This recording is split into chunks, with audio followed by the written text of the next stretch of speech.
Minecraft 1.21.11 or Mounts of Mayhem is finally here, and here is 16 things that this update adds. The first new thing is of course the Nautilus and Zombie Nautilus. Of course these mobs can spawn in the water and are very similar. And of course there's a baby Nautilus which has a specific texture for it, which is really cool.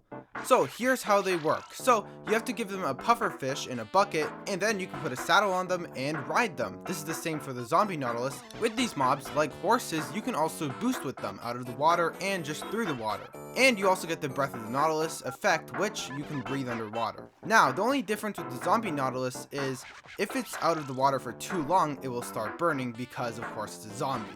There is also a specific Zombie Nautilus to the warm oceans called the Coral Zombie Nautilus, which just has some coral on it, which is really cool. And of course, it works the same as the normal Zombie Nautilus.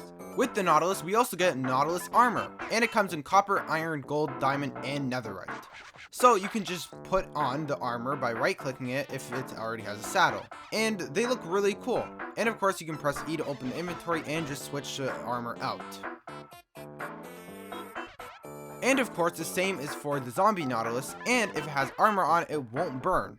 In addition to the Netherite Nautilus armor, we also finally have Netherite horse armor. For both of these, you of course need some Netherite and a Netherite smithing template to get the Netherite versions. So putting on a horse, it actually looks like a really cool texture for the horse armor. The next big thing is the spear, which of course comes in all the types like a sword does, and it can be crafted like a shovel, but just diagonally. And of course you need to upgrade a diamond one to get a Netherite one. So there's two attacks. There's a jab attack, which is just a normal type of attack where you punch, but then there's this attack where you can just hold it and run through enemies, as you can see.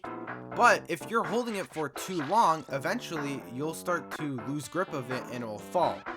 As you can see, the copper one is starting to fall. However, the higher tier of it, so Netherite being at the top, it's going to be more heavier, so you can't keep it up for too long. Now, the lunge enchantment is here for the spears. It's pretty self-explanatory. Basically, when you use the jab attack, you'll basically get sent forward or lunge, but it will take a hunger bar. But for example, with lunge 3, it will take about 2.5 hunger bars, and you'll also be able to attack enemies with it too. Next is the camel husk, which is just a version of the normal husk. The camel husk works pretty similarly to the camel, and you can put a saddle on it and ride it and do the same things the normal camel can do. Now we have the parched, which is another skeleton variant that shoots arrows of weakness at you. And now the husk and the parched can be able to spawn on the camel husk during the night, and it really packs a punch when you're in survival mode. This next one is finally the zombie horse in survival mode. So basically you can get red mushrooms and feed it. And of course, like a normal horse, you have to tame it and you can put armor on it too. However, unlike a normal horse, it will burn, of course, because it's a zombie. But like the Nautilus, if you have armor on, it won't burn. For all mounts, like zombie horses or just normal horses, now they'll be able to bob in water. So before they would just sink, but now they can just float. So this goes for horses, mules, donkeys, and camels, which is a really good feature because now you can actually traverse rivers with them.